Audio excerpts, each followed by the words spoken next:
Well, hello, YouTubers.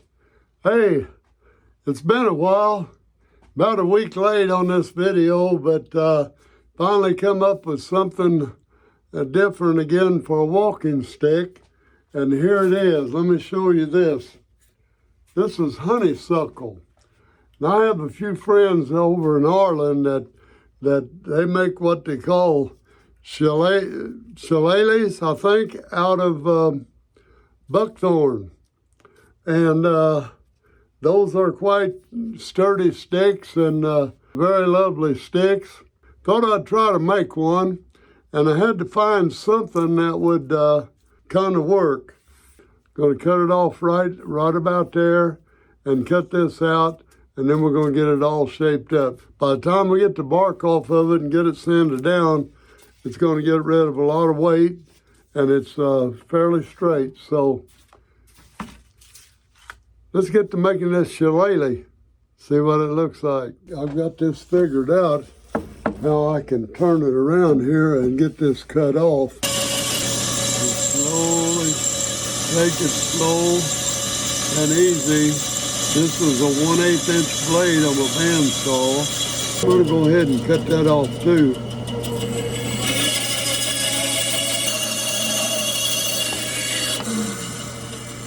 All right. Now we have a shillelagh started here. Let's get to grinding on that and see what we can shape it up to.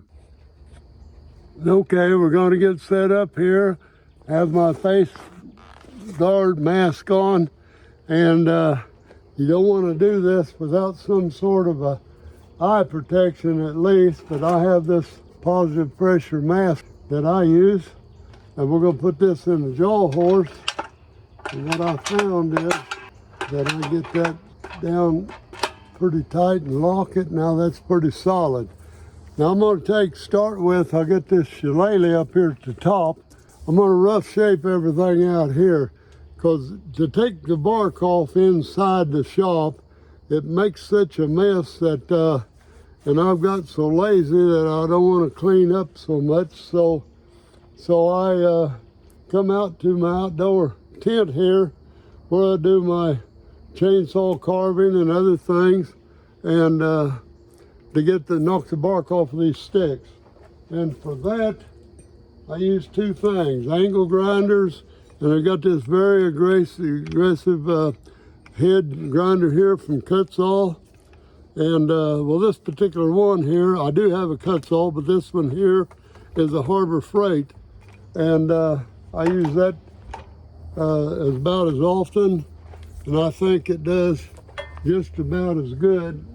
And then after that, I have an angle grinder that has some 120 grit sandpaper layered up on here, and there's a 4-inch grinders, and they do a very good job on these sticks. Right now I'm just going to try to remove the bark. I'm not going to do a whole lot of shaping, maybe just knock it down a little bit. Let's get started and see what it looks like.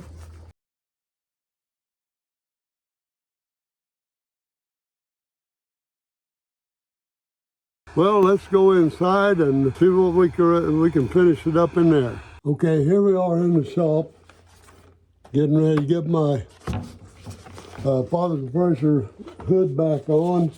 But just make sure you got some sort of a mask when you're sanding, because if you're going to do a lot of it, you need to protect those lungs somehow or other. But I'm going to use this 4.5 inch orbital sander. Got some 220 grit on it. I'm going to try that and see how that starts to look. It won't take much to knock this brown off. Turn the hood on, and video's going.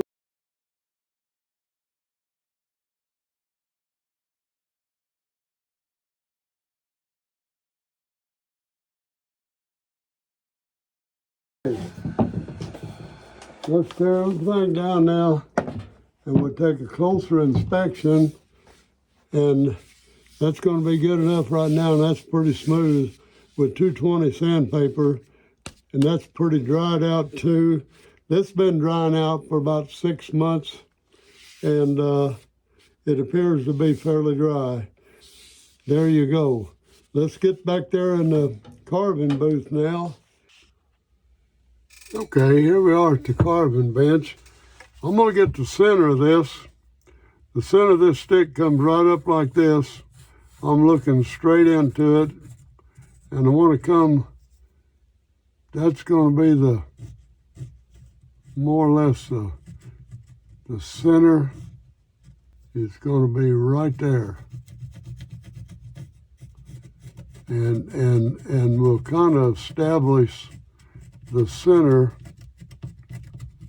all the way down and around. There's a center line now. And I can go back to the back, and I'm going to pick up that center line right here and go right on down. With that center line now, I can keep everything a little more symmetrical. So let me get this hood back on.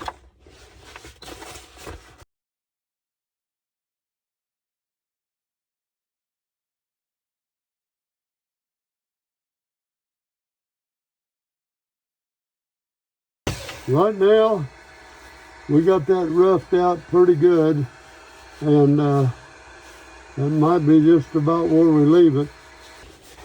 Get out of this hood here and get the camera shut off and get over on the bench and do a little epoxy work there. I am going to pour this in one of my biggest crevices, and let me show you that. And that's going to be right here. I will prop that up just a little bit, and that'll be fairly level here. We'll fill that first because we got more epoxy right here. This is going to be a beautiful green. So I put a couple of I call a couple of tips full of this thing, ice cream stick, and I'll remember that the next time I mix some, and it'll be very close. I'll let that set a little bit and warm up. You can start feeling the heat of it, and when you do that, it's more or less ready to go. Now right here, the epoxy is set for about 30 minutes, and it's starting to get thick, and it also is starting to get warm. So it's time to pour it. If you give it time to thicken just a little, it'll stay in there, and hopefully we can put this, and let's round it up some. Try to keep it from running over. I will keep pushing that back, and I'm going to push it right on down to that edge also, so it don't leave a crack there. Well, that is really got nice and thick there. But that is going to stay in those grooves, and it's going to have kind of a rounded ridge on top that we want anyway. That's a beautiful, beautiful green. I'll come back and check it a little bit, and we'll see what it looks like, but looks pretty good right now. I'll show you what I'm doing. I'm putting a dam around this thing with popsicle sticks, so I can fill that little cavity up there, because if I don't, it'll run all over the place. So you have to kind of fill it up like that.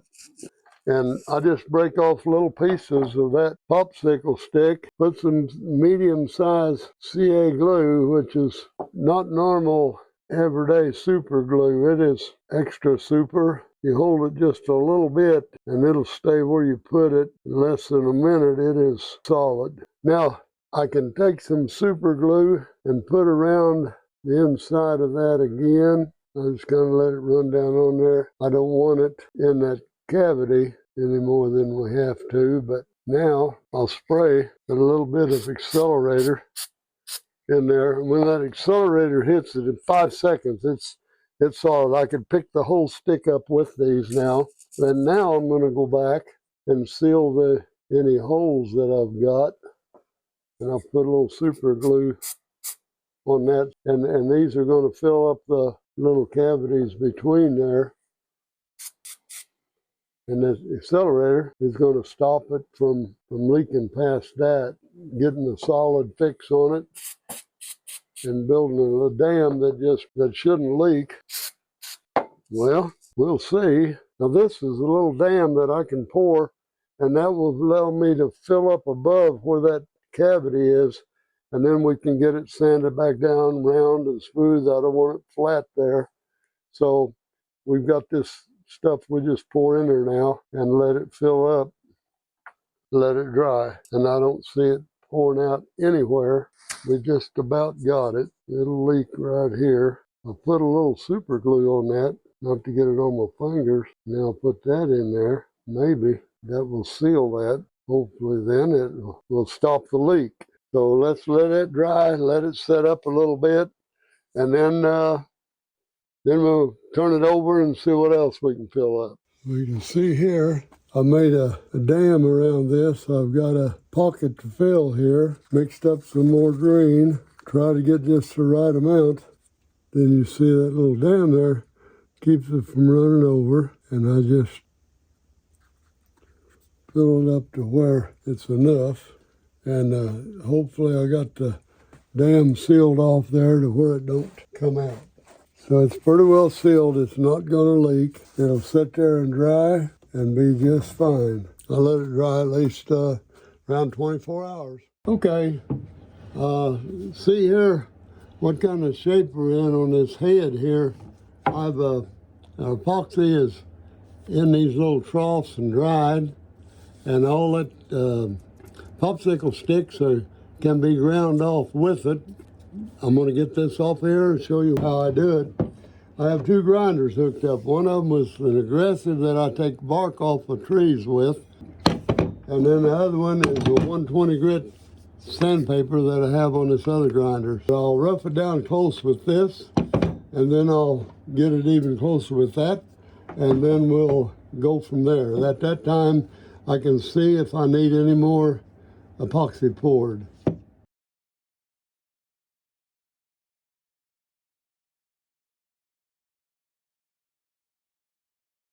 See how fast that knocks that off of there. And now I'm going to take this sanding disc and we'll do the same thing, but I can get down closer to the wood and get it all cleaned up again.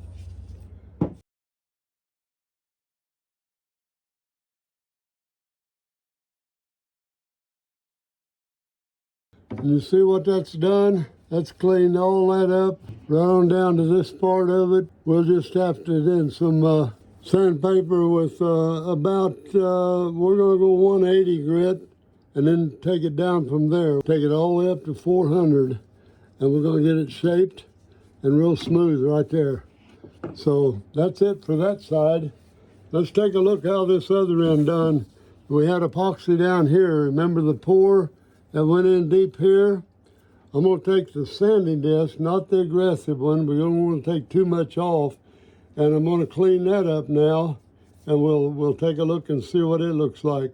So let's get that started and see what it looks like.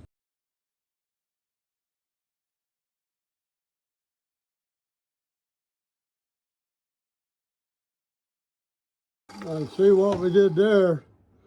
We can take that when we're roughing that out, and we can see that just left a real clean edge right down there on each side of that epoxy pour, and we shine that up, and that's going to look really green, like jade appearance. And we'll sand that down to about 400 grit. And let's come back to the other end now. We'll get some other sandpaper out here and we'll get to work on it. Now for this, I'm going to use sanding disc. I have 2-inch round sanding disc, got 180 on the back of it, and this goes in the drill chuck. And I'm going to see how this works. And here we go. I'm going to get a sanding hood together here. Okay, I'm going to move the camera around, coming at this angle so we can see that a little better. I think that'll be much better, and you can see what's going on, at least not have to look at my arm. We're getting the hood back on, and here we go again.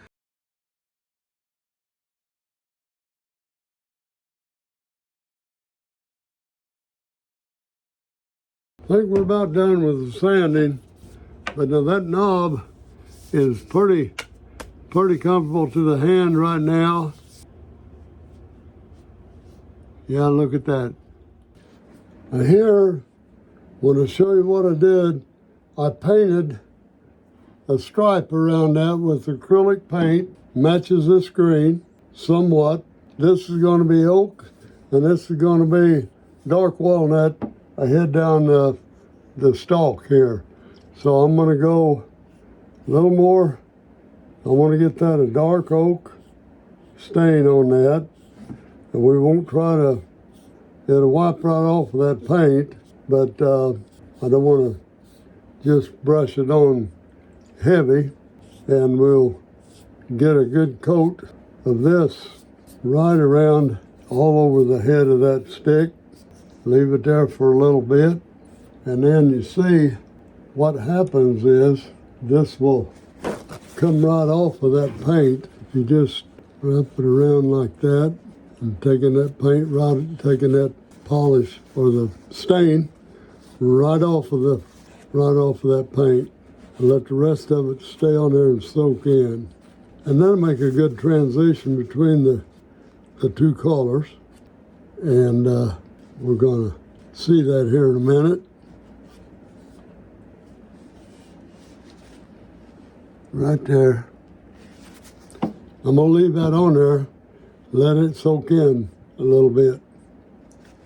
Now, go get a dark walnut and get a brand new brush, and I'm gonna brush gently back this way. You see that's darker, but we want that to be darker.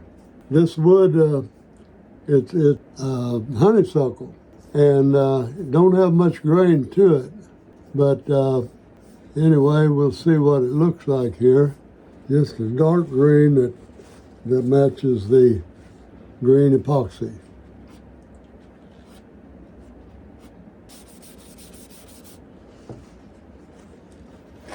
Go ahead and paint this, and then get it stained, put it on and wipe it off. That's what you got to do. By the time I get down at the other end, we'll have it so we can wipe it off. We'll wipe this down with paper towels.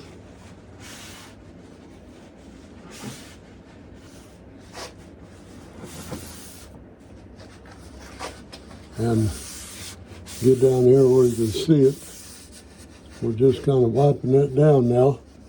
Not trying to scrub it all off of there, but and we'll set this aside to dry next. We'll get that wiped off of that paint, and we'll do that just like that.